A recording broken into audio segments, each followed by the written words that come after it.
Marc Leux, bonjour. Nous vous interviewons aujourd'hui pour une chaîne YouTube qui s'appelle Thinkerview. Est-ce que vous pouvez vous présenter succinctement ? Oui. Est-ce que vous m'entendez bien là ? Oui, 5 sur 5. Alors moi j'ai eu 3 vies. Ma première vie, j'ai étudié les études d'ingénieur, et puis philosophie, et puis théologie. Je suis devenu prêtre catholique, jusqu'au jour où j'ai décidé de me marier. Et à ce moment-là, je me suis retrouvé sur le trottoir. Et donc j'ai dû réinventer un autre job. J'ai eu un peu de chance. Après quelques années, je me suis retrouvé au sommet de la Commission européenne, au moment où Jacques Delors était en train de créer sa cellule de prospective. Et moi, j'ai été chargé des religions, de l'éthique, de la sociologie, de l'histoire, enfin, toutes les soft matters dont les autres ne voulaient pas s'occuper. Comment ça s'est passé, votre conversion de prêtre à homme marié ? Vous avez rencontré votre femme, vous étiez encore au presbytère ou... Non, je vivais en communauté. C'était une sœur ? Non. Mais je dirais ceci, c'est que moi j'ai joué le jeu de l'Église. J'ai même connu les soutanes. Hein. Attends, je viens 60. Je suis entré au séminaire, on était en 63. C'était avant le concile, donc soutane et tout le bazar. Et petit à petit, je me suis dit, le célibat, ça, c'est pas pour moi. Et donc, quand j'ai pris la décision de renoncer à vos vœux ? Oui, j'ai pas de vœux, moi. Les prêtres font pas de vœux. On signe un quart de feuille, voilà, je m'engage au célibat, c'est tout. Et puis on signe, même pas une feuille entière, hein, une demi-feuille, c'est tout. En fait, c'est très bizarre. On n'est pas des moines du tout. Et donc, c'est tout à fait... Alors, plus je faisais de théologie, plus je me suis rendu compte que ça ne tenait pas debout. De quoi, la religion ou Le célibat d'abord. Hein, on va commencer par ça. Et donc, une fois que j'ai commencé à comprendre que moi, je n'allais pas terminer ma vie en célibataire, eh bien, j'ai fini par rencontrer une très gentille femme avec laquelle je me suis marié. À ce moment-là, je me suis retrouvé sur le trottoir au niveau professionnel. Voilà. Vous avez annoncé ça comment, votre hiérarchie ? Alors, c'est belge. Je suis allé chez le cardinal. « Ah, Marc, je suis content de te voir, je suis très content de ton travail. » Je lui ai dit, écoutez, monsieur le cardinal, je vais me marier. Tu sais ce qu'il me répond ? Au fond, t'as pas tort. Je l'ai dit au pape, on doit changer ces bêtes règles. Mais le pape n'est pas d'accord, donc je ne sais rien faire pour toi. Bye bye, bonne chance, et on reste copains. Donc ensuite, vous avez fait quand même un PhD en théologie ? Oui. Donc j'ai fait un doctorat à Rome en italien, j'ai appris le grec et le russe. Donc j'ai appris les 3 à la fois. C'était passionnant, et j'ai travaillé sur un ami de Lénine, qui a importé le marxisme en Russie et puis s'est converti à l'orthodoxie parce qu'il s'est dit, oui, mais attends, on ne peut pas réduire tout aux rapports sociaux. Et donc, moi, je me suis tapé 2000 pages de russe philosophique. Moi, je ne comprenais rien du tout. Le premier jour, j'ai lu 2 lignes. Et puis, je me suis mis petit à petit. Voilà. Est-ce que vous avez encore un ami imaginaire à l'heure actuelle ? Vous êtes encore croyant ? Je suis de plus en plus spirituel et de moins en moins religieux. C'est-à-dire ? Alors, on va partir de Platon. On est mal barré. Platon raconte une histoire. Le sens de la vie est ceci. La plupart des gens sont assis au fond d'une caverne. Ils ont un collier de fer ici et un collier de fer en bas, qui les empêche de se retourner vers la lumière. Le sens de la vie est d'aller vers le soleil, vers le monde des idées, vers le bien, le vrai et le beau. Mais on est enchaîné au fond de la caverne. Et on regarde la télévision, des jeux d'ombre. Et donc c'est très difficile d'enlever son collier et puis de se mettre à ramper vers la lumière. Et plus on va vers la lumière, plus on est ébloui. Donc on a tendance à retourner dans le fond de la caverne.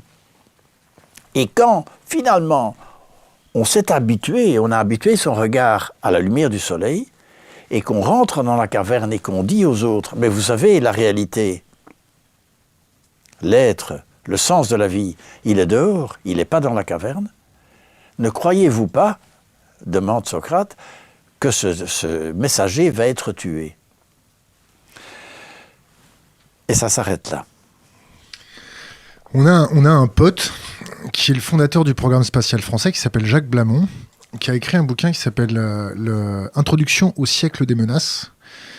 Et c'était par rapport à la consommation de viande, du moins dans son bouquin, il parle de la consommation de viande. Et il a été jusqu'à rencontrer le cardinal Noir à Rome pour dire, voilà, vous êtes depuis 2000 ans les responsables de la propagande, vous êtes les meilleurs dans la propagande. Est-ce que vous ne voulez pas demander à vos administrés de moins manger de viande ou d'arrêter de manger de la viande, parce que les fondamentaux de soutenabilité sociétales ou sociétaux ne pourront pas tenir la fonction exponentielle de consommation de viande. Qu'est-ce que vous pensez de cette démarche? Le Vatican ne fera rien. Mais je crois qu'il y a bien pire qu'on fait. On est en train de convaincre. Moi, j'ai une amie chinoise qui a écrit le plan pour Science and Technology for China 2000-2010. Bon, elle connaît un peu de sciences et de technologie. Elle est aussi la présidente de l'Association chinoise de médecine chinoise. Et elle me dit, mais regarde tes cheveux, ils sont tout blancs. Regarde mes cheveux, ils sont tout noirs. Nous, on mange pas de pain, pas de beurre, pas de lait. On mange sain. On mange très très peu de viande. On le met éventuellement des petits morceaux dans une grande soupe. Donc vous mangez mal, vous vivez mal et vous êtes en plus en train de mettre McDonald's à Pékin et de convaincre les gens de manger de la viande. Donc c'est juste la Banque mondiale, tout ce que vous faites, c'est faux. Faux et bête. Et donc, déjà si on pouvait arrêter de convaincre X milliards de Chinois de commencer à manger de la viande, ce serait déjà fantastique. Donc, à ce niveau-là, on a tout faux. On va passer à votre cursus européen. Vous avez été conseiller de Jacques Delors. Vous avez participé à la création de l'Europe, c'est ça? Comment ça s'est passé, les départs? C'était facile? Jacques Delors avait un caractère de cochon. C'est quoi un caractère de cochon? Il se mettait en route. Dès qu'on le contredisait, bon. Mais travailler pour lui était passionnant parce que tu écris un discours pour lui, tu vois qu'il a relu, qu'il a corrigé, qu'il a mis des remarques en rouge dans la marge. Donc, tu sens qu'il travaille sur ce que tu as donné. Un minimum. Oui, mais attends, moi j'ai travaillé pour Santerre, il ne savait même pas lire, il pensait en allemand, il lisait en français, il ne comprenait rien de ce qu'il lisait. Bon, il y a tout, hein. Alors la deuxième chose, et ça c'est quand même une expérience très forte, il nous a dit, écrivez-moi un livre blanc, par mois, sur l'économie européenne dans 30 ans, 2040, 50 ans. Bon, on s'est mis à travailler et on a expliqué 4 idées. 200 pages, hein, mais je résume. On est en train de passer de l'époque industrielle à l'époque immatérielle. On va garder l'industrie, mais les jobs industriels, et les jobs immatériels, ils ne sont pas encore créés. Et donc la jeunesse, elle est le cul entre deux chaises. Bon, ça c'est 1. 2, il faut détaxer le travail, ce qui est une vision industrielle, et il faut taxer sans pitié les pollueurs et les spéculateurs, qui n'apportent rien au bien commun de l'humanité. des parasites. Voilà, ça on ne dit pas, on n'a pas dit, on peut le penser. On est sur Internet. Voilà, mais nous ne l'avons pas écrit. 3, il faut changer toutes les structures d'éducation à 180 degrés, pas 10 degrés comme on fait maintenant, mais 180. C'est-à-dire repenser l'éducation comme une formation à la créativité, enabling creativity. Ce n'est pas une formation, c'est simplement laisser sortir l'âme des enfants et la créativité.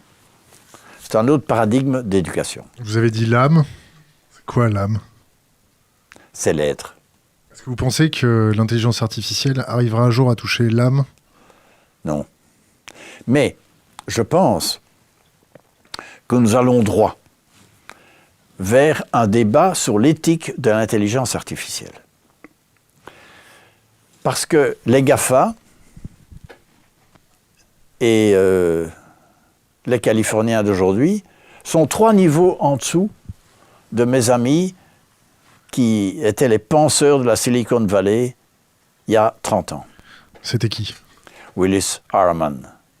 C'est le Edgar Morin américain, génial. Harlan Cleveland, vice-secrétaire d'État de Kennedy. Bon, pas un imbécile. Et le troisième, Peter Drucker, qui a écrit Post-Capitalist Society.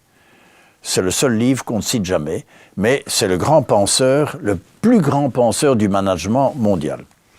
Ça, c'est des gens qui vraiment... allez, je vous cite une phrase de Willis Harman. On a tout son temps. Willis Harman dit ceci. « Nous sommes dans une époque où l'humanité est en train de modifier the system of belief. » Donc, Le système de croyance. le système de croyance de la société occidentale est en train de changer. No economic, politic or military force, aucune force politique, économique ou militaire ne peut arrêter ce processus. Et il dit, et en changeant leur vision des valeurs de base de la vie, les humains sont en train de changer de civilisation. Ça, c'était des gens intelligents. Ou utopiste. Non. Intelligents, parce que ce qu'il décrit, il faut lire son bouquin, c'est exactement ce qui se passe. Il a modélisé, il a anticipé le fait que le système se rebiffe juste avant de collapser. J'étais à Jouy en Josas, là, avec mon ami Jean Stone, qu'il faut interviewer de toute urgence, et qui explique très bien qu'en politique, ça n'évolue pas de manière linéaire. Ça fait des zigzags. Parce que vous vous mettez à changer, les gens disent yes, ok, et puis tout d'un coup on se dit, moi maintenant, on est en train de scier la branche sur laquelle on est assis, hop, on recule. Donc c'est la procession des externactes. On fait 3 pas en avant, 2 pas en arrière. En politique, c'est souvent comme ça. Et donc la mutation dans laquelle on est, c'est une mutation qui va se faire en zigzag. Ça, c'est normal. Et si ça se fait pas en zigzag, s'il y a, on va dire, un séisme, une brisure, et que ça va pas dans votre chemin, est-ce que vous êtes capable de faire l'avocat du diable de votre propre prospective? Oui. Pourquoi? Je vous écoute. Parce que personne ne sait. Personne ne sait. La seule chose que j'ai compris, c'est que personne ne connaît le futur. Plus tu fais de la prospective, moins tu connais le futur. Mais, ce qui est important, théoriquement, la vraie politique, comme Delors l'a pensé, c'est imaginer des pistes du futur et accompagner l'opinion publique dans son cheminement vers ce qu'elle sent être le futur à créer. C'est pas un peu paternaliste? Accompagner, ce n'est pas diriger, hein? Cool. Soft paternaliste. C'est-à-dire qu'en politique, tu te rends compte Il faut avaler beaucoup de couleuvres. que tu es confronté à ta propre ambiguïté, tu as une zone d'ombre, mais tu as des zones d'ombre dans la politique, hein. Tu as des forces d'ombre, tu as des forces... et donc, il faut... Quelles sont les forces de l'ombre?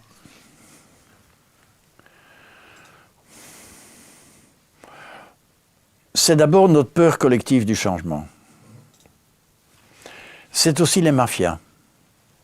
Les mafias politiques ou les mafias... Mafia économique, mafia politique, tu as toutes sortes tu as des mafias religieuses, l'Opus Dei, et la mafia, si tu veux, tu donnes ça au début, et puis tu es...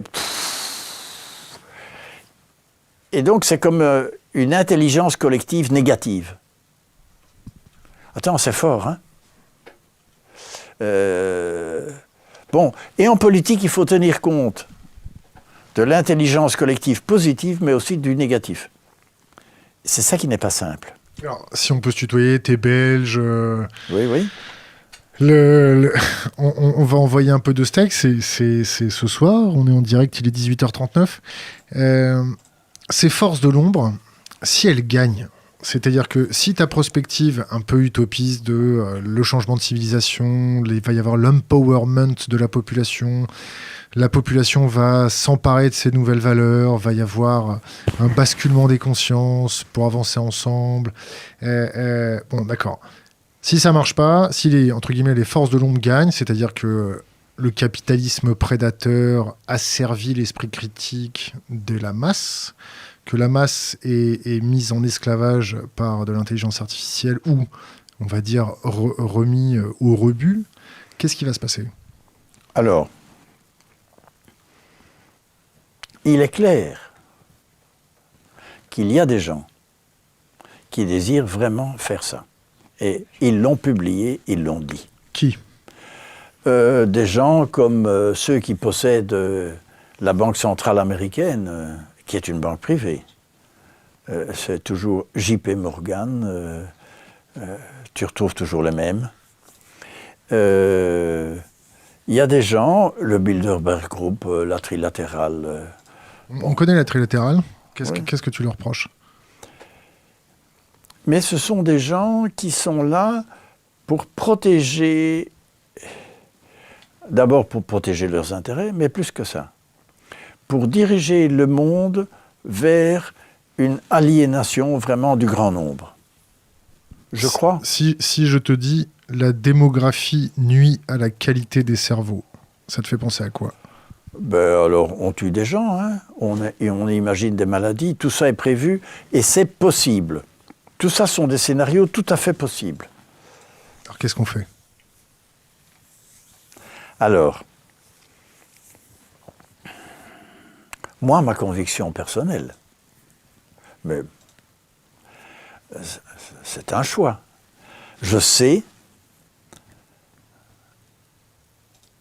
et je sens que Teilhard de Chardin, le vieux Teilhard de Chardin, a raison. Et il a dit, attention, les petits copains, au début du XXIe siècle, vous allez voir, l'humanité va être confrontée à une série d'une vingtaine de problèmes inextricables, insolubles et connectés les uns avec les autres.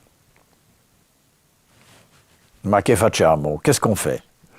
Et à ce moment-là, dit-il, comme dit Einstein, on ne résout pas les problèmes au même niveau auquel on les a posés. Donc il faut s'élever. Et il dit, voilà, c'est évident que nous allons passer dans la noosphère. Et moi, je suis convaincu, je le sens, que nous y sommes déjà. Il faut que tu explicites la noosphère. Cette noosphère, pour Teilhard, ça vient de nous. Et nous, en grec, c'est l'esprit et l'âme. Et donc la noosphère, c'est en même temps Internet, c'est-à-dire quelque chose qui nous relie tous, mais qui a une valeur beaucoup plus subtile aussi. Et donc, je crois que nous sommes en train de tous changer de niveau de conscience. Thinkerview, c'est ça. Vous êtes des porteurs de ce nouveau niveau de conscience. Et plus on est dans la noosphère, plus on est furieux. On est furieux parce qu'on voit de plus en plus, et de mieux en mieux, et de plus en plus clairement, tout ce qui est merdique. Et ce qui est positif. Et ce qui est positif.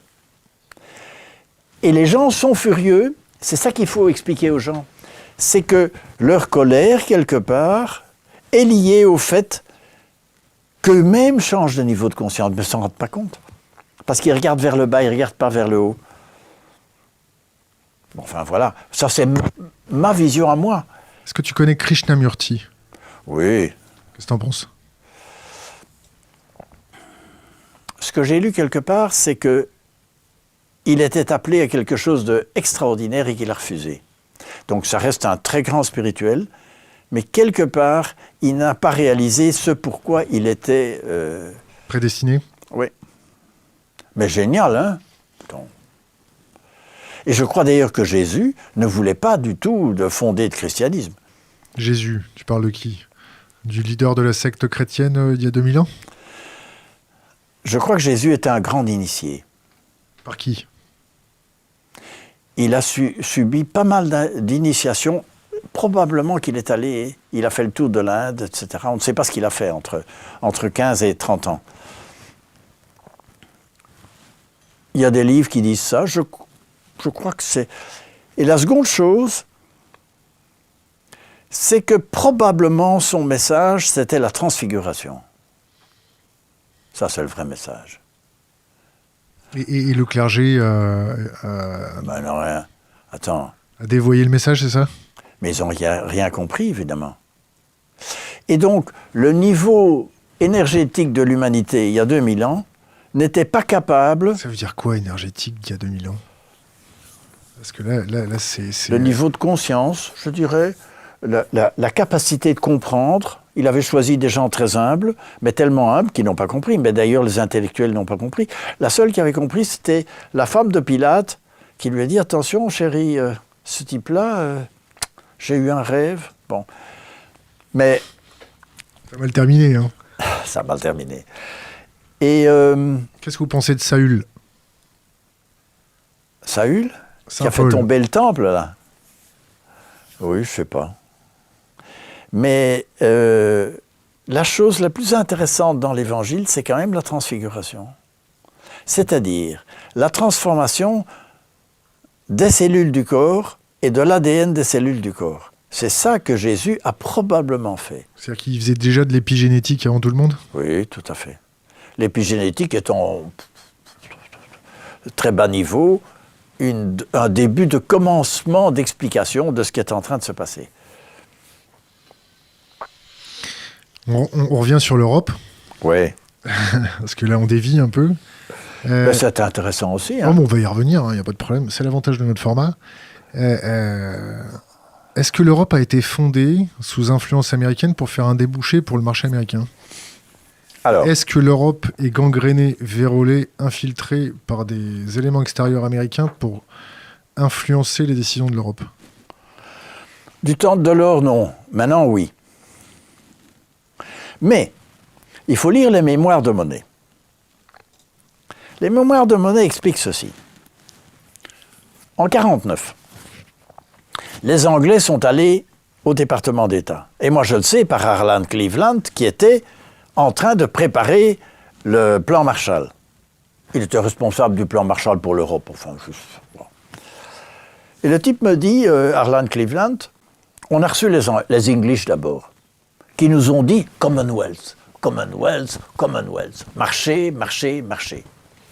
Et puis, la semaine suivante, on a reçu Monnet et Schuman, et on s'est dit, it's better. It's better. Et donc, les Anglais furieux, mais furieux sur les Américains de ne pas avoir été acceptés et de voir que c'est quand même l'autre projet de Schuman et Monnet qui est accepté. Bon. Alors, il y a autre chose aussi. Le 9 mai 50. 1950. Oui, 1950. Monnet s'amène chez Adenauer. Et Adenauer le laisse parler pendant 1 heure, et puis lui dit « Monsieur Monnet, je vous attendais depuis plusieurs années. Je suis intéressé par ce que vous dites, mais je vais vérifier que votre gouvernement vous soutient. Si c'est vrai, vous pouvez compter sur moi jusqu'à la fin de ma vie. Je vous trouverai des Allemands de très haute qualité pour travailler au niveau européen. » Et Monnet, qui est un athée de bon ton, dit « Cette journée fut magique, je dirais presque spirituelle. » Point. Il a touché un chèque? Non. Non, il vendait du cognac, il s'en foutait. L'Europe de maintenant, Maastricht, qu'est-ce qu'on en pense? Alors, Ça a été un petit peu passé. l'Europe qu'on en force, avait non? pensée avec Jacques Delors était de centre-gauche. Elle est devenue ultra libérale. C'est-à-dire qu'elle elle ne satisfait plus que quelques multinationales. Et encore. Et donc, c'est tout faux. Tout ce qu'ils font pour le moment est faux. Sur les semences, ils se sont trompés. Sur Monsanto, ils se sont trompés. TAFTA. Tout est faux. CETA. Mais, qui a écrit les traités, c'est quand même nous, il y a 20 ans. L'article 50, ça vous parle? Il y a bien pire, l'article 123. Ça dit? L'article 123 est le pire des articles qu'on ait jamais écrits.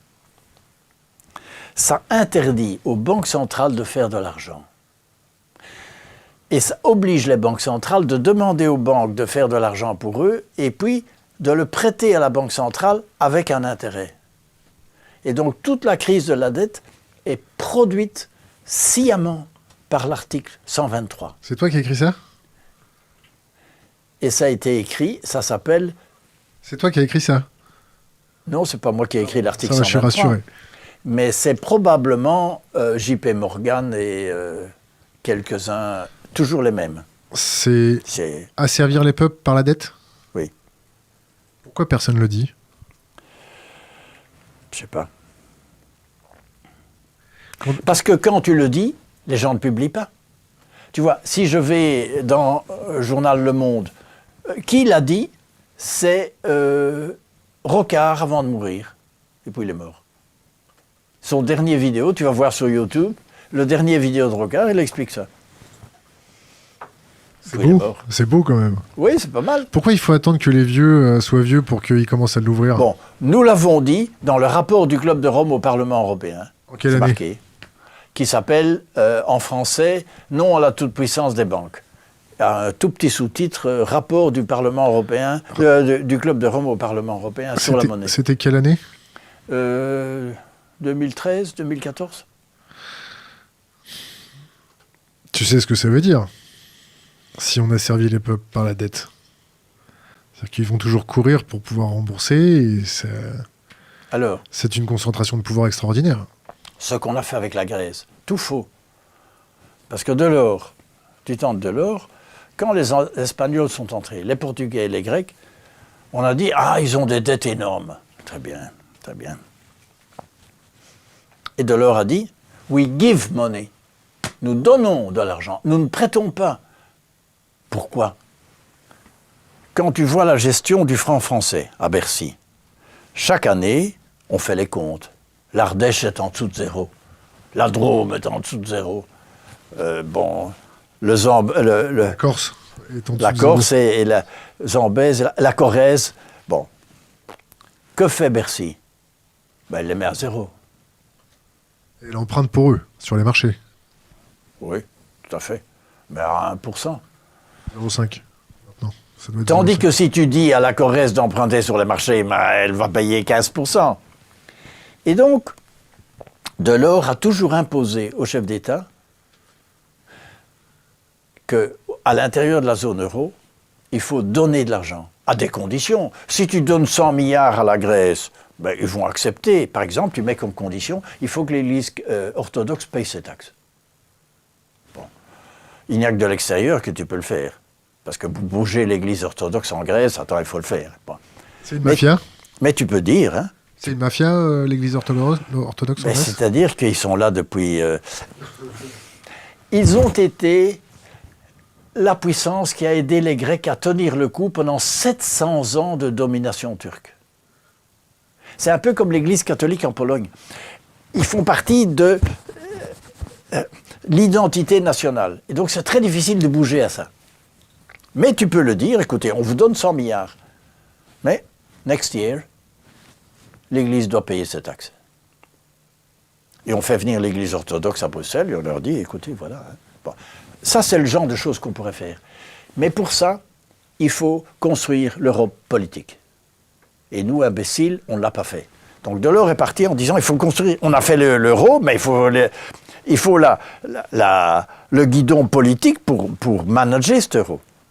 Bon, maintenant, on fait quoi? Parce que là, il y a... Il faut construire l'Europe politique. Ouais, non, mais d'accord, il faut construire l'Europe politique, mais c'est un peu trop tard quand même. Là, tout le monde réclame des Kaisers, tout le monde veut faire Brexit d'un côté, il y a plus de 50% des Polonais qui se disent, bon, quand même, l'Europe, il y en a un peu marre. Toute l'Europe de l'Est. Il y a une augmentation des nationalismes. Tout à fait. La Catalogne, l'Italie du Nord, les Flamands, Ça me dérange les pas, moi. Basques. Ça, il ne faut pas tout mélanger. Non, mélange pas. La Catalogne n'est pas du tout un mouvement nationaliste. C'est un mouvement séparatiste, d'autonomie. Oui, non, c'est un mouvement d'autonomie pour le pognon. Moi, ça ne me dérange pas qu'on fasse une Europe. Il suffit d'ajouter une petite phrase dans le traité en disant le traité est composé de 28 États membres ou de 384 régions. La fameuse Europe des régions. Ben oui. Pourquoi est-ce qu'on a créé le comité des régions avec Jacques Delors? Ben, c'est parce qu'on s'est dit, attends, on ne sait jamais. Autant avoir une structure. Et les imbéciles de Catalans ne sont même pas allés au comité des régions, qui leur a donné la salle de presse, tout ce qu'ils voulaient. Ils n'ont même pas pensé. Bon. Donc c'est quoi l'Europe politique? C'est quoi créer l'Europe politique?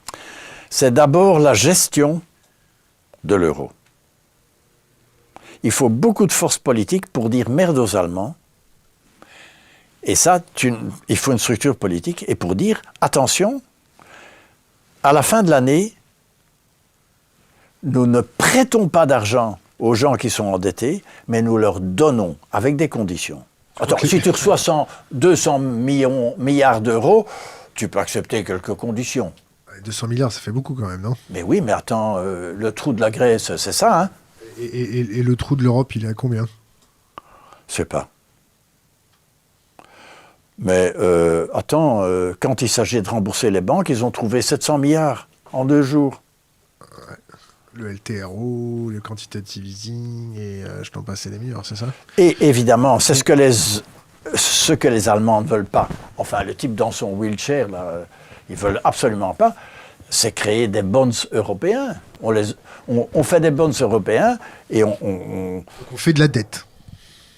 On fait des bons du trésor, comme font les Américains. Oui, donc les Américains, ils font de la dette. D'accord. Les petits bonds américains...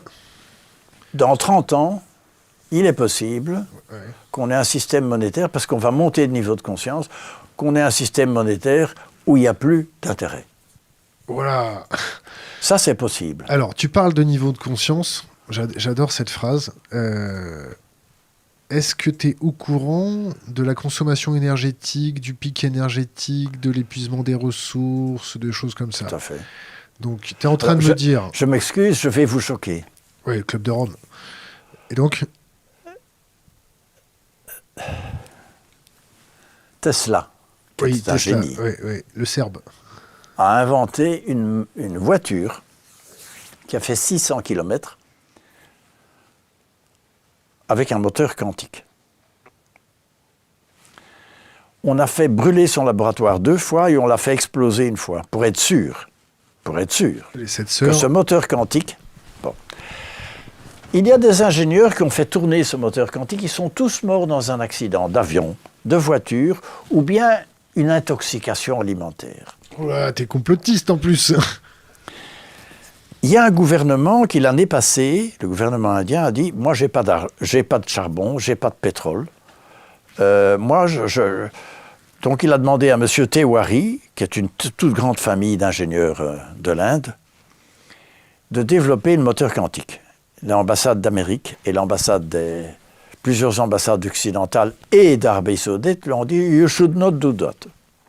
Pour ta propre sécurité. Et donc, il a décidé de mettre l'armée autour du laboratoire. Et il continue. Encore en ce moment? Oui. Il suffit d'aller voir, on voit la photo du moteur quantique. Bon. Nous sommes dans une phase expérimentale.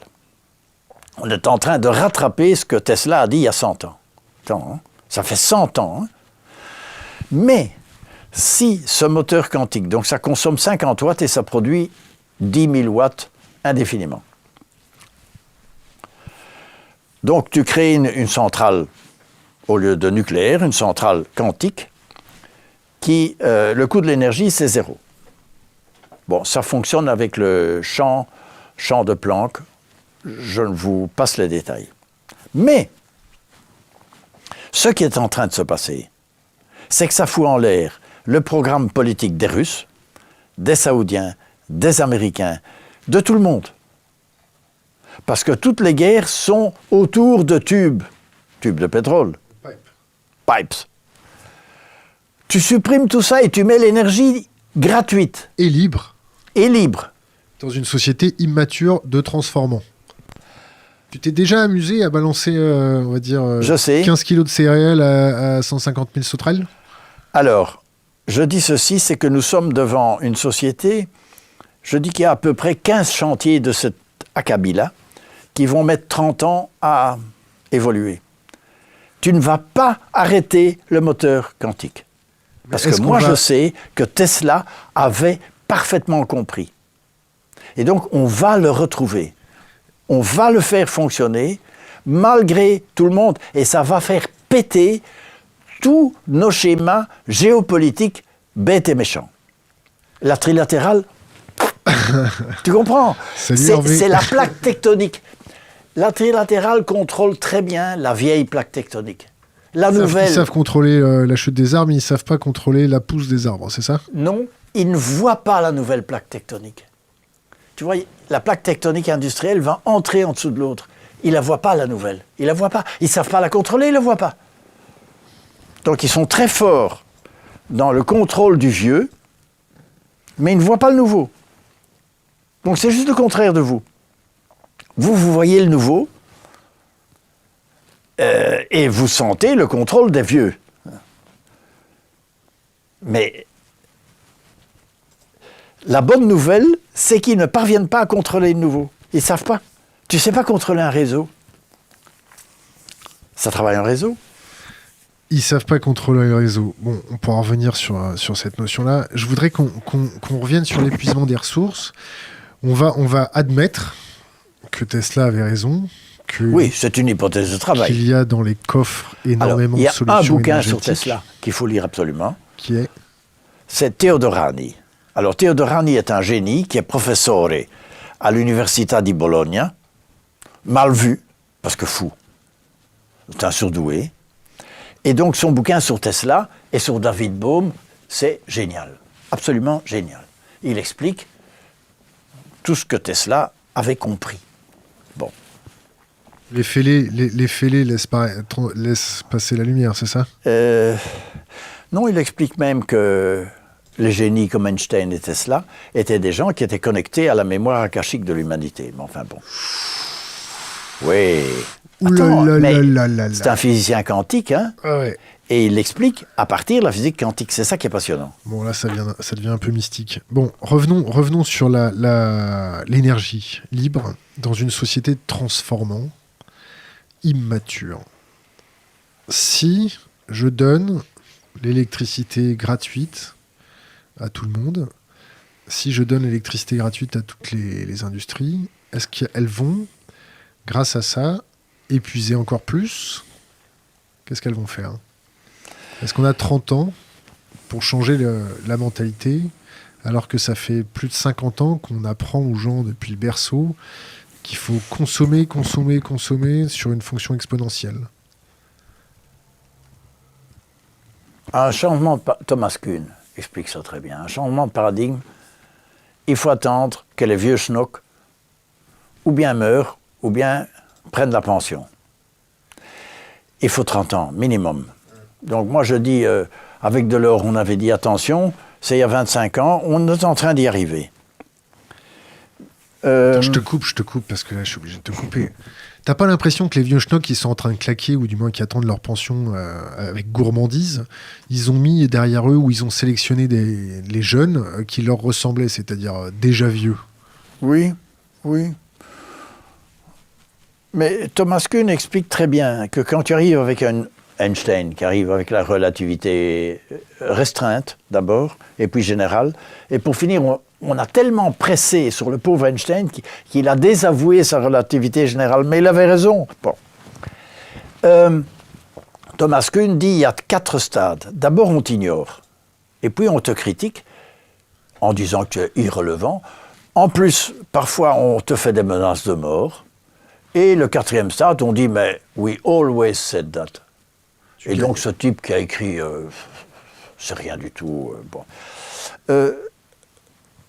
Nous sommes au stade 2, 3, hein. Mais, ce n'est pas un simple petit changement de paradigme. C'est beaucoup plus. Willis Harman explique qu'on change de métaphysique. Alors maintenant, vous tenez bien à votre fauteuil. Allez, accrochez-vous les gars. Accrochez-vous. Il dit ceci. À la Renaissance, c'était un changement de vision, Copernic. C'est pas la Terre qui est au centre, mais c'est le Soleil. C'est la Terre qui tourne autour du Soleil. Attends. Héliocentré. C'était le contraire de tout ce que disait l'Église, les astronomes, enfin tout le monde. Bon, c'était un fou, ce Copernic. La vision change et la technologie change. Il y a Gutenberg qui imprime la Bible. Attends, ça change tout. Donc c'était la vision et l'outil. Et aujourd'hui, il dit ceci, la vision, ce n'est pas la matière qui est première, c'est la conscience qui fait se cristalliser la matière. Attends. Ça, c'est ce que dit Willis Harman. Et l'outil, c'est le web open source. Et il dit, ces deux choses-là vont changer le 21e siècle. Nous sommes en pleine Renaissance, mais le début de la Renaissance, ça tape dur, hein. Galilée, attends, il a senti le vent du boulet, et maintenant, on sent le vent du boulet. Mais Galilée, il a gagné. Et donc, c'est exactement, nous sommes au début d'une Renaissance, mais une Renaissance, attends, parce que dire que la conscience est plus importante que la matière, il faut le faire, hein. Tu dis ça dans une université, on te donne 0 sur 20, parce qu'on ne peut pas te brûler, évidemment. Aujourd'hui, on ne brûle plus, mais si on pouvait, on le ferait. Bon, parle-moi un peu de ton bouquin, là, avec les crapauds. Les crapauds, ce sont les hackers du futur. C'est tous des jeunes. Ah, ça, c'est quelque chose d'amusant, aussi. Attends, je le retrouve.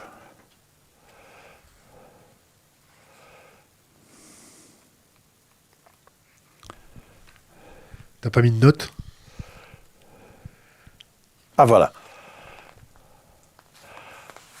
Il y a une courbe de Gauss. Les crapauds fous sont les gens qui sont tout au début de fous, qui pensent tout à fait autrement. Et puis petit à petit, la courbe monte et tout le monde commence à dire mais oui, mais oui, mais oui. Et puis il y a les early adopters et puis les types qui tout à la fin finissent par comprendre. Et ils disent voilà, les crapauds fous, ils sont là. Ils annoncent le début du changement. On les prend pour des fous, mais c'est pas grave. Et ils sont en train de montrer que la technologie actuelle, les algorithmes, tout algorithme est un choix de valeur, évidemment. Et donc, l'important, c'est pas l'algorithme, mais c'est le choix de valeur qu'il y a derrière. Et c'est de ça qu'il faut s'occuper. Et ça, les types des GAFA, ils ne comprennent pas. Ou ils comprennent trop bien. Non, ils ne comprennent plus. Parce que le niveau est descendu. Moi, j'ai vu ça en Californie. Le niveau de réflexion, de mental level, des types comme Willis Harman, plus personne ne les cite, plus personne ne les lit. Le niveau est descendu. Et quelque part, ils font tellement de milliards que... Et alors, c'est des Kurzweil, qui est très bas niveau, intelligent, génial, mais de très bas niveau, qui domine et qui a créé son Singularity University, qui est génial mais stupide, parce qu'ils se trompent de paradigme. Ils sont exactement retournés dans le paradigme moderne, scientifique. Bon. Cool. S'ils gagnent, ces gens-là, du moins s'ils arrivent à imposer suffisamment longtemps leur paradigme, ou du moins leur vision de... du basculement. Euh, Qu'est-ce qui se passe? Tu sais ce qu'ils vont faire? Ils vont se faire pendre? Non. Et ça va se passer. On va injecter dans des volontaires, petite injection, et là-dedans, il y a 1 milliard de petits ordinateurs biologiques de la taille d'une cellule qui s'auto-reproduisent dans l'organisme. D'après Kurzweil, we will enhance human potential. Donc on va augmenter le potentiel humain. Donc ton fils à l'école, on lui dit, écoutez, il faut un peu enhance human potential, et on lui fait une petite injection. Si tu ne fais pas l'injection, on le met dehors de l'école. Nous sommes dans 30 ans. Ils vont injecter 100, 1 millier de gens, et puis on va se rendre compte tout d'un coup que les recherches actuelles du cerveau montrent que oui, le cerveau a une fonction d'ordinateur, de dispatching de l'information. Ce n'est qu'une des 4 fonctions du cerveau. Parce qu'on a découvert maintenant, Pibram et d'autres ont découvert que le cerveau est aussi un émetteur, un récepteur de lumière et qu'il y a une communication entre le cerveau ici, mais aussi le cerveau du cœur et le cerveau de l'intestin. Qui ont des neurones dans l'intestin. Oui, et qu'il communique. Comment est-ce qu'une cellule, tu te coupes ici, comment est-ce que le corps sait qu'il doit reproduire des cellules demain? Mais attends, on ne sait pas. Il y a une communication de lumière qui est, et il y a aussi une mémoire dans l'ADN.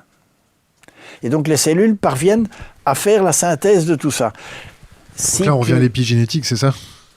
L'épigénétique est le début, l'embryon d'une réflexion là-dessus. Mais si tu injectes des ordinateurs pour Enhance Human Potential, tu ne fais que, oui, augmenter peut-être, une des fonctions du cerveau, mais tu tues les autres. Et donc tu vas créer des zombies, hein, des Frankenstein. Et quand ils en auront créé 1 millier, ils vont se rendre compte, et là, Singularity University disparaît du jour au lendemain, et tous les GAFA vont se réorienter vers un débat éthique qui aura lieu où? En Europe. T'es optimiste? Non, il n'y a pas d'autre solution. Alors, There is no alternative. D'accord. Mais c'est dans l'autre sens. L'alternative, c'est les gens qui deviennent fous. On va dire aux gens, quand les gens auront vu dans les journaux et sur Facebook l'état des enfants auxquels on a injecté les fameuses potions magiques, attends, c'est la catastrophe, hein? Et donc il n'y a pas d'alternative, si tu veux. Quelque part... Est-ce que tu as déjà fumé du cannabis? Oui. Combien de fois?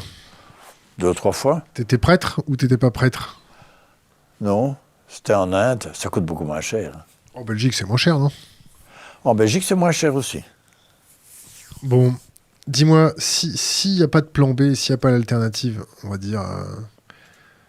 on s'approche d'un... L'alternative, c'est la civil... terre qui devient désert, hein, et la vie qui disparaît. Un effondrement de civilisation à grande échelle. Et je crois que ça va se passer en partie. Je crois que le système a besoin... D'une bonne purge, c'est ça? Non, en politique, les gens évoluent avec un coup de pied au cul, quoi. Malheureusement. Quand tu étais à l'Europe, est-ce que tu trouvais les politiques un peu rétrogrades, arriérées Oui. Et ce que j'ai surtout compris, quand Delors a présenté son livre blanc aux chefs d'État, les chefs d'État ont dit « Mr. Delors, this is very interesting, let us go to the next point. » Donc, pourquoi?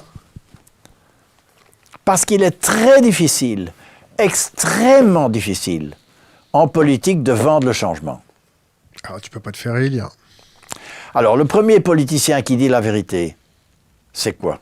La vérité, c'est qu'il n'y a plus de jobs industriels, il y en aura de moins en moins. Le dernier rapport d'Obama, qu'on a tenu secret, montre que dans les low-wage jobs, 74% vont disparaître. 74. Et dans les middle-wage jobs, c'est 34%. Et les high-paid jobs, c'est 4% qui va disparaître. Alors, attends. Le high paid job, qu'est-ce que tu entends par high paid job? Au-dessus de $40 l'heure. Donc, c'est high paid job au-dessus de $40 de l'heure? c'est ce que dit le rapport. Donc, les $20 l'heure, $30 l'heure, $40. Au-dessus de $40, no problem. Entre 20 et 30, c'est 35% de jobs qui s'en vont. Et dans les low paid, en dessous de $20, c'est 75% qui s'en vont. Ça fait beaucoup quand même. Ça fait beaucoup. 75, c'est 75%. Et ça, il n'y a aucun politicien qui a les couilles pour le dire. Parce que le premier, si tu dis la vérité, mais tu ne vas pas être élu. Tu auras une statue sur la place, mais ta vie politique, elle est finie. Donc on fait quoi, nous on fait les crapauds fous? On fait les crapauds fous. Allez, continue. Parle-moi de ton livre. Alors, Parle-nous de ton livre. Il montre qu'il y a trois dangers d'explosion, mais je ne sais plus lesquels.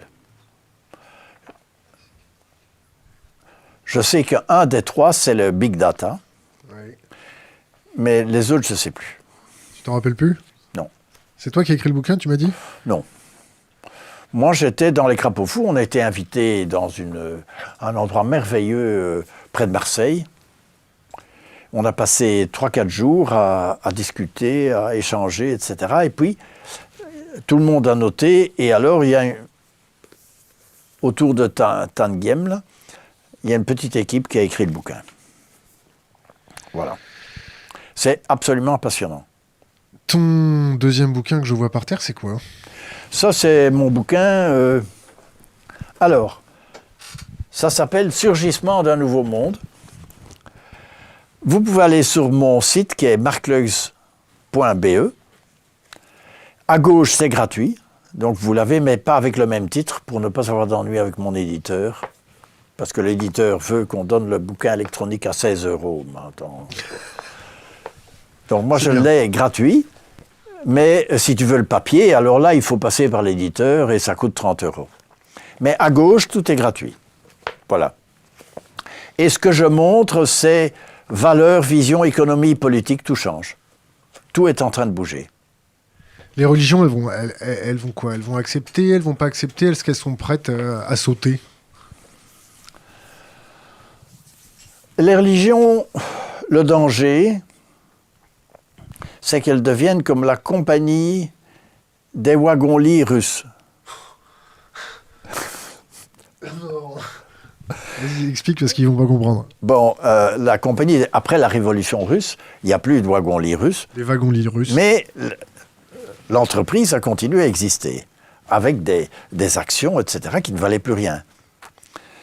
Et donc, il n'est pas certain, tu vois, Malraux a dit le 21e siècle sera spirituel, il n'a jamais dit religieux.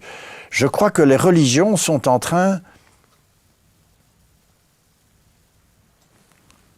L'énergie dans les religions est en train de... Mais c'est vraiment comme ça, hein. Il n'y a pas de plus en plus de gens qui se réfugient vers les nouvelles églises baptistes, les nouvelles sectes? Il y a des choses très claires. Il y a des choses très claires. C'est les vocations des jésuites sont passées de 500 candidats à 0 ou 1. Les prêtres catholiques, c'est passé de 600 de montant à 2. Les clarisses, c'est la même. Enfin, tout ce qui est les vocations, c'est tombé à 0, mais 0. Donc, il y a un mouvement très très fort qui se passe. C'est la fin d'une époque. C'est la fin d'une époque, et je crois que c'est la fin du religieux. Mais c'est le début du chemin vers l'être. Qu'est-ce que tu penses du terrorisme? C'est une secte. Comme il y a des sectes fondamentalistes juives. Chrétiennes? Ben attends, les types qui colonisent les territoires palestiniens, c'est des fondamentalistes juifs. Qu'est-ce que tu en penses de ça? Ben c'est dégueulasse. C'est dégueulasse. Et on montre très bien, il y avait une très bonne émission d'Arte qui montre que ce fondamentalisme juif a pris un morceau du nationalisme européen, un morceau du fondamentalisme juif. Ils ont fait une mayonnaise qui est extrêmement solide, mais Ils n'ont pas d'avenir. Ils n'ont pas d'avenir. Il faut les aider, Qui? ceux qui n'ont pas d'avenir. Non, ils n'ont pas d'avenir. Ils n'ont pas d'avenir parce qu'on va quand même. Je crois même pas qu'on va vers 2 États. Tout mur est toujours démoli. Et donc le jour où on va démolir le mur, ben, on va arriver à la conclusion qu'Israël est un pays normal. C'est-à-dire que one man, one vote. Et on va voter, et ça va devenir un pays démocratique, mais pas tout de suite. C'est la seule solution. Ce ne sera pas 2 États. C'est inviable. Je crois que c'est le jour où le mur va péter. On avait dit que le mur de Berlin était là pour 100 ans. 2 mois après, il était pété. On ne sait jamais. Le mur aux États-Unis, t'en penses quoi? Ça ne se fera jamais. Et le mur en Europe?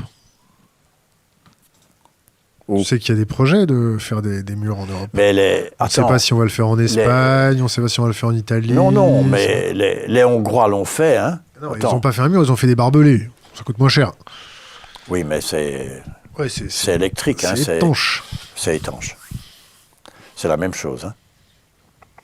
Je les comprends, je ne les approuve pas. Parce que eux, évidemment, ils sont à la frontière. Ils sont sur une route migratoire. Ben oui, évidemment. Donc ça déstabilise leur pays. Parce que quand tu Tu compares... veux un peu de jus de raisin ou c'est bon? Je veux bien un peu de jus de raisin s'il y en a.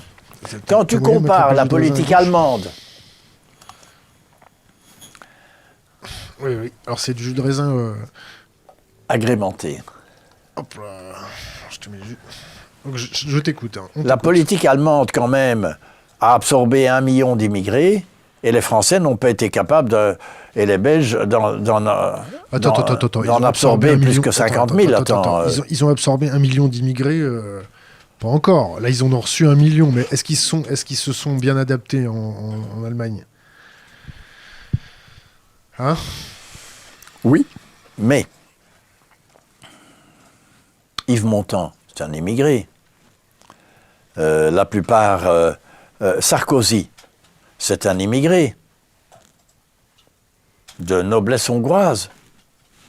Attends, notre Europe vit aussi d'immigration. Donc... Est-ce que tu comprends les gens qui s'arc-boutent face à ça? Mais oui, je comprends. Qu'est-ce qu'il faut leur dire? Qu'est-ce qu'il faut faire? Mais, par exemple... À l'ère où il n'y a jamais eu autant de murs dans le monde. L'Allemagne de l'Est. Les Allemands de l'Est disent, nous, on croupit avec 600 € par mois et on voit des immigrés qui arrivent et qui ont 800 € par mois. Et nous, on nous laisse dans la merde. On ne crée pas de job, il n'y a rien. C'est vrai aussi, donc c'est pas faux. Qu'est-ce qu'on peut attendre des politiques, on va dire, dans cette ère troublée, cette époque? Je vais donner une idée. Notre politique vis-à-vis de la Turquie nous coûte 8 milliards, ou même plus. Si tu prends ces 8 milliards et que tu donnes 500 € à toutes les familles qui intègrent 1, 2 ou 3 immigrés, tu leur donnes 1 000 €. Attends, tu es une famille, pas très riche. Tu reçois 1 000 € chaque mois pour accueillir des immigrés. Il y a 2 millions de réfugiés en Turquie, là, qui sont, on va dire, pas séquestrés par Erdogan, mais qui sont retenus. Il y en a 2 millions, au Liban. En Jordanie, il y en a quand même un sacré paquet. Donc ça, c'est encore de la dette. On va leur donner de l'argent. Oui. Mais l'argent, c'est pas comme les petits pains, Marc. Ça se multiplie pas comme ça. L'argent est une convention. Les Templiers en parlaient. Le Bitcoin, il y a des gens qui sont tout à fait enthousiastes du Bitcoin. Je dis que le Bitcoin est une création électronique de monnaie, mais sans aucune garantie. C'est-à-dire que la monnaie, c'est une convention entre toi, citoyen, et moi, banque centrale, qui dit « je certifie que cette monnaie est repayable en or, éventuellement. C'est fini, ça. Oui. Oui, mais enfin, je garantis, moi, Banque centrale, que cette monnaie n'est pas Du vent. du vent. Même Parce si que elle l'est. toutes les Même banques si elle centrales, l'est. elles font que Bon. du vent, là. Les problèmes monétaires, il y a très peu de gens qui les comprennent. Ça tombe bien, t'es à la bonne place pour les comprendre, là. Maintenant, je vous donne juste une idée. Le plus grand spécialiste sur les questions monétaires, c'est Bernard Liétard, mon copain. Dans un livre de recherche qu'il fait, il montre que le problème sont les axiomes de base de la monnaie. Nous avons créé une monnaie rare. Or, on peut très bien créer une monnaie abondante. C'est l'avantage des monnaies alternatives, c'est qu'elles sont abondantes, elles sont créées par les citoyens. Mais elles sont basées sur rien.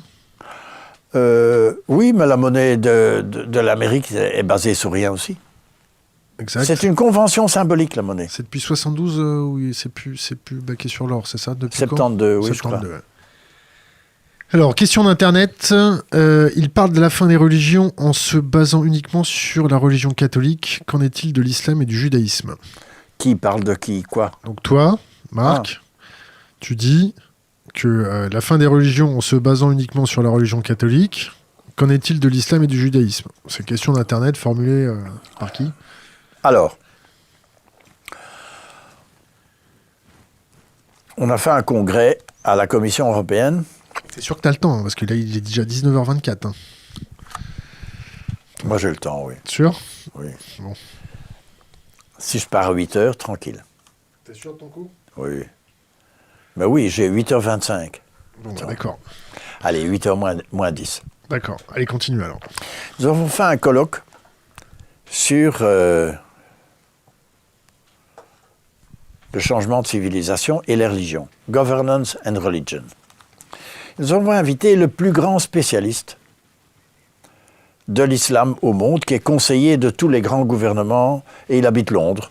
Tariq Ramadan? Non. À un autre niveau. Je ne sais plus son nom. Et lui nous a dit, finalement des Occidentaux qui comprennent la mutation. Eh bien, dans l'islam, on est 1 milliard, il y en a 200 000 à 300 000 qui sont dans cette mutation, comme chez vous. À peu près le même nombre. On a quelques barbus emmerdants, guerroyants, etc. Mais ce n'est pas la grosse majorité. Et donc, je crois que le même mouvement de recherche spirituelle, on retrouve ça dans le soufisme européen, c'est une recherche de plus en plus spirituelle, de plus en plus de transformation personnelle,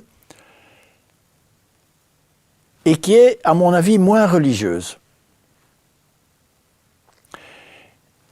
Il me semble percevoir que Malraux avait raison. Donc le 21e siècle sera spirituel ou ne sera pas. Mais... C'est ce que ça veut dire, ne sera pas.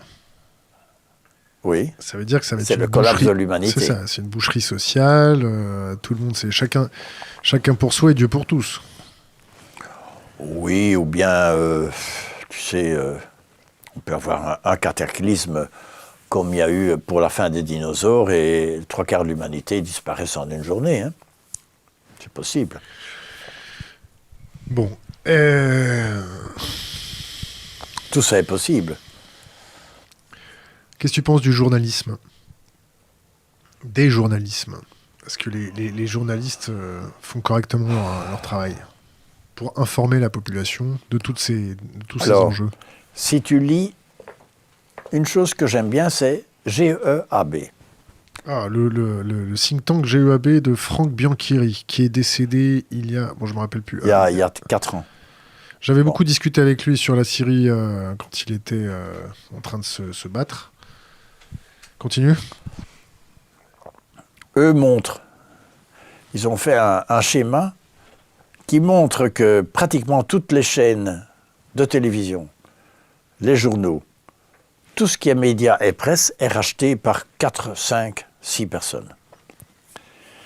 Et donc tout est jugulé. Là, la trilatérale marche à fond. Ils ont jugulé complètement les médias. Et donc, par exemple, ils ont décidé qu'on ne parlait pas des BRICS. Brésil, Russia, India, China, South Africa. 4 milliards de gens qui ont décidé de sortir de Bretton Woods. Ils ont fait de créer une nouvelle banque mondiale, de créer la route, de la soie, etc. On a décidé qu'on n'en parlait pas. Ben non, le mois passé... RT parle de ça. Russia Today en parle. Qui ça? Russia Today, RT. Oui, évidemment. L'agent évidemment. Russia Today, oui. China News, oui. Alors, le mois passé, la Chine décide, dans un silence total, un petit article en 10e page dans Le Monde, la Chine décide d'acheter son pétrole en yuan, convertible en or à Hong Kong. C'est beau. C'est la fin du dollar, 1, c'est la fin du pétrodollar, 2, c'est la fin de la politique de Kissinger, 3, c'est la fin de Bretton Woods.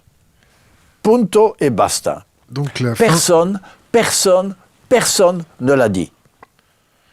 On va pas parler de l'effondrement des États-Unis comme ça, voyons, Marc. Non, on pourrait simplement constater que c'est la fin de Bretton Woods. C'est aussi la fin des États-Unis. S'il y a une dédollarisation du monde, c'est la fin de l'énorme avantage monétaire qu'avaient les États-Unis, c'est qu'ils pouvaient faire tourner la planche à billets indéfiniment et tout le monde accepte ces faux billets. Ce sont des faux monnayeurs, mais officiels. Ok, c'est pas ça qui faisait le plus peur.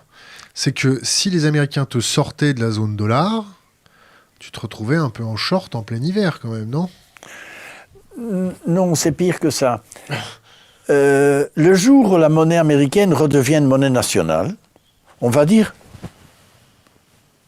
vous avez une dette 6 000 milliards.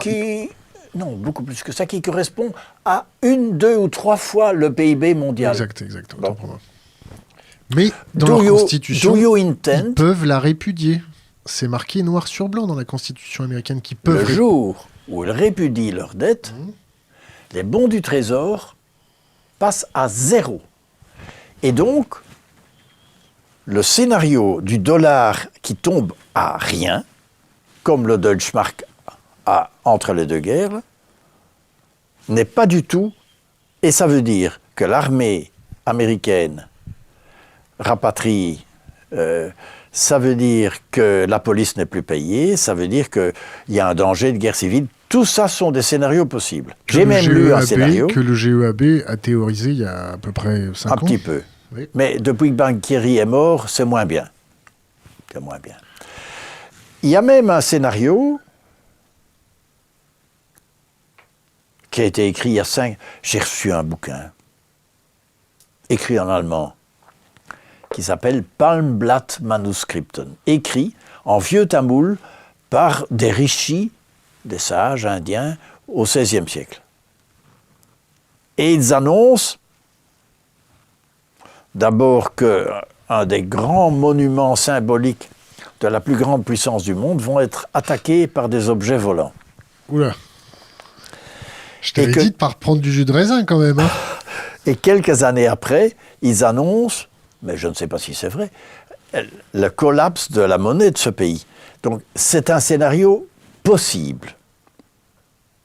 Et là, l'euro ne va pas suivre. L'euro va souffrir. T'es en train de me dire qu'on va se faire attaquer par des petits hommes verts qui viennent de l'espace, là? Non. Je crois qu'il y a de la vie dans l'espace, mais je n'en sais pas plus. Le Vatican, il a une cellule de prospective sur ça? Non. L'Europe, ils en parlaient un peu de ton époque? Au Vatican? Non. Est-ce que toi, à l'Europe, quand tu bossais à l'Europe, est-ce qu'il y avait dans la cellule de prospective des plans au cas où, si on était contacté ou visité un peu plus officiellement? Impossible. J'étais le plus ouvert, mais non, ça n'a jamais passé là. Tout ce qui est UFO, etc., soucoupe volante, non.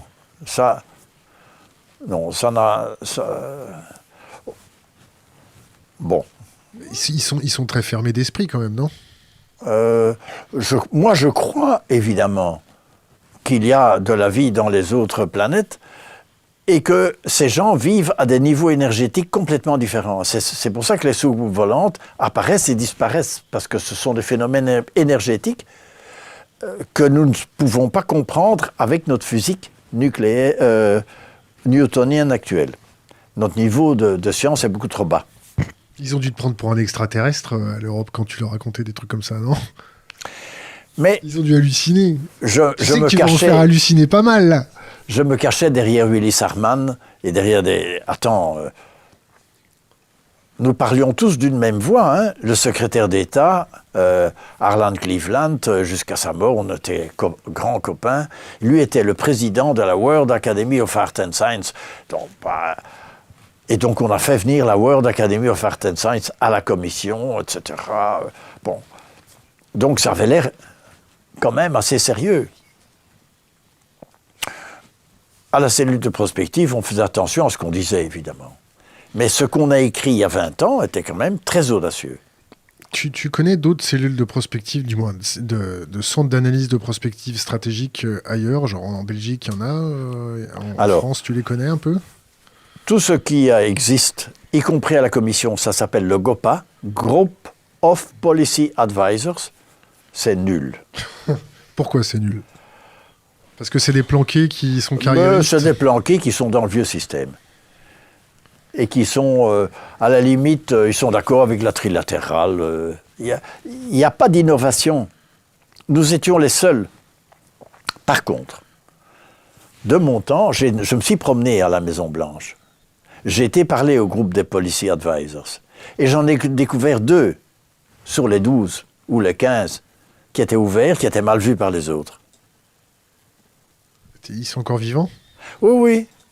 Mais ils sont pensionnés. Hein. Alors, je suis allé en Chine et j'ai découvert que Madame Jin Zhuing, qui a écrit le Science and Policy for China, ce sont des gens qui changent complètement de paradigme, mais qui sont minoritaires. Qu'est-ce qui se passe? Non, il y a mes 2 collègues qui font les cons à côté. Bon, passons. Non, mais si vous avez des questions, dites-le. Hein. Ah non. Donc, allez, j'en ai une. Est-ce qu'il connaît Nassim Haramein? Mais oui, évidemment. Et sa théorie du champ unifié? Oui, ce sont des génies, ça. Il y a Nassim Haramein et il y a Idriss Aberkan sur l'économie immatérielle. On va le recevoir. Idriss, il faut que tu répondes à notre mail. Continue. C'est absolument génial. Hein. Ce sont des surdoués qui ont tout compris. Ils ont compris quoi? Non seulement ils ont compris le changement de paradigme, les uns dans l'économie, les autres dans beaucoup plus large la physique quantique, mais ils ont continué la recherche et ils ont le génie de pouvoir bien expliquer. Ce sont des expliqueurs. Ou des beaux parleurs pour certains. Oui. Oui. Il y a toujours. Hein. Mais ça, c'est le changement de paradigme. Oui. C'est l'histoire des Alors, ce que je pense à la nouvelle génération, c'était ça ta question. Allez, raconte. Et puis, j'aimerais qu'on parle des enfants indigos après. La nouvelle génération, mais évidemment, vous avez raison, mais il ne faut pas trop le dire. Mais évidemment, vous avez raison. Évidemment. Et alors, moi je connais un type qui a lancé une association pour aider les enfants indigos dans toute la France. Comment il s'appelle? Moi je ne sais plus. Il est fort le jus de raisin. Hein. Écoute, j'ai son bouquin. Attends. Bon, ça va te revenir, t'inquiète. Attends, sur mon téléphone. Non, le téléphone, non, c'est pas possible. Mais, alors... Ça raconte quoi? Il y a un bouquin, il y a 2 bouquins. Il y a un bouquin français qui explique que face aux enfants surdoués, il y a 2 stratégies. Ou bien on dit que ce sont des gens qui dérangent l'école et l'université, et donc on va les droguer. Des turlupins. On va les... Et on appelle ça hyperkinétique, et donc comme ils sont hyperkinétiques, ils font les... Hyperactifs. Hyperactifs, on va les calmer. Ritaline, c'est ça? La camisole chimique. Camisole chimique. Et les autres qui disent oui, mais attends, leur disque dur annonce déjà la société qui est en train d'apparaître. Et donc, ce sont des annonciateurs de la nouvelle logique qui est en train, et qui est une logique beaucoup plus subtile, plus fine, qui est en train de mettre du temps à se mettre en route. Alors, il y a Crayon. Crayon. Ça vous dit quelque chose? Bon.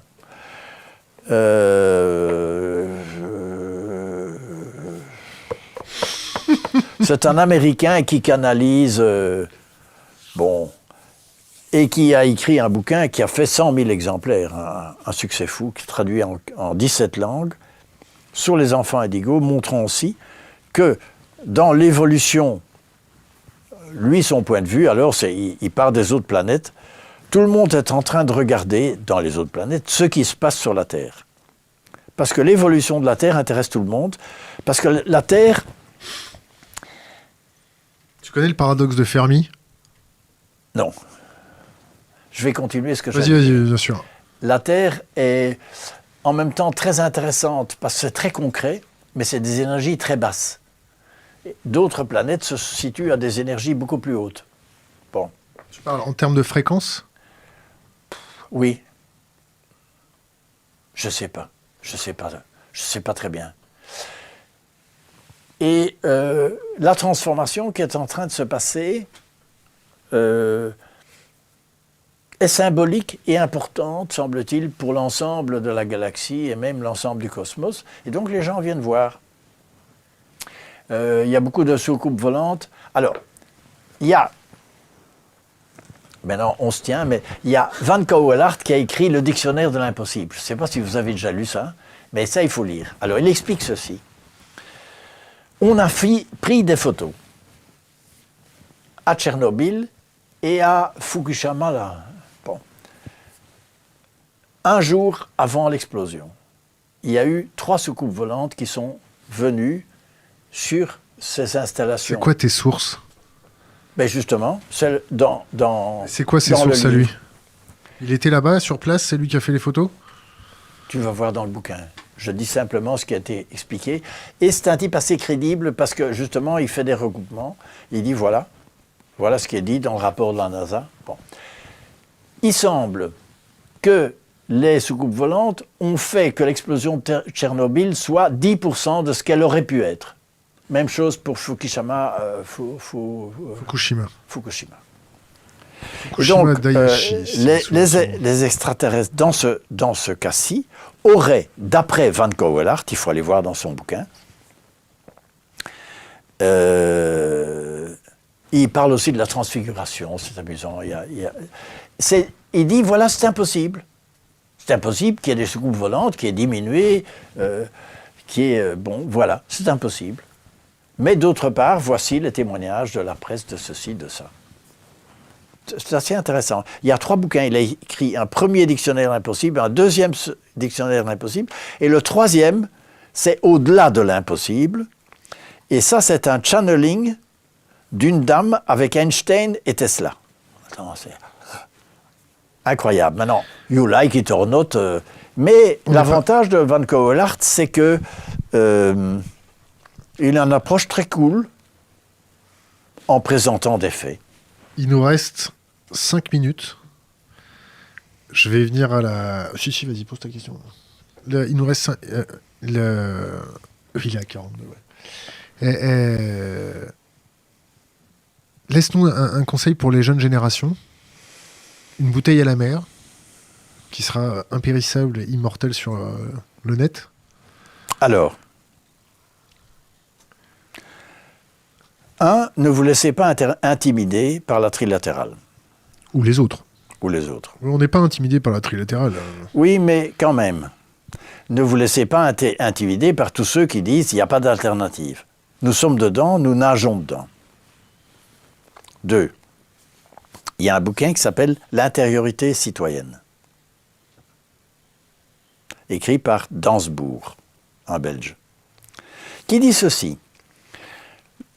Au XXIe siècle, on va se rendre compte dans les entreprises, dans les groupes, même les groupes alternatifs partout, que le gros problème des gens, c'est leur ombre violente. J'explique en 2 mots. Dans mon enfance, j'ai dû me protéger de certaines souffrances et je me suis fait des petites carapaces. Mais après 40 ans, ces carapaces m'emmerdent. Mais je n'en suis pas conscient. Et plus ces carapaces me font mal, plus je projette ma violence sur les autres. Que ce soit dans le métro, dans la famille, dans la profession, etc. Et le chemin de l'être, un peu de méditation, etc., peut t'aider à prendre conscience petit à petit de cette violence que tu projettes sur les autres. Et donc, Et 3, c'est pour ça qu'il parle de l'intériorité citoyenne. Une certaine intériorité, un certain chemin vers l'être, athée, religieux, on s'en fout, est aussi la manière d'être citoyen au XXIe siècle. bon, Marc, le 3e point. Il y avait un 3e? Je ne sais plus. C'est fort. Bon, c'est pas grave. Si tu veux, tu reviendras une prochaine fois pour nous expliquer le 3e point. Oui. Bon, merci d'être venu de Belgique et puis ensuite de Jouy-en-Josas. T'as fait 3 heures de train aller, ensuite 2 heures de métro, et là tu vas te retaper 1 heure de métro et ensuite 2 heures de train. Merci de nous avoir parlé de ton expérience à l'Europe avec Jacques Delors. Est-ce que tu serais intéressé pour venir faire un panel avec d'autres invités? Oui, pas de problème. Ouais. Marc, merci. À la prochaine. Oui, et alors, on peut alors... aller sur mon site. Ah oui, dis-moi. C'est www.marcleux, donc, en un mot, épelle-le Lux, ça s'écrit Luykx. Parfait. Marc, merci. Luix.be. Clap de fin. Clap de fin.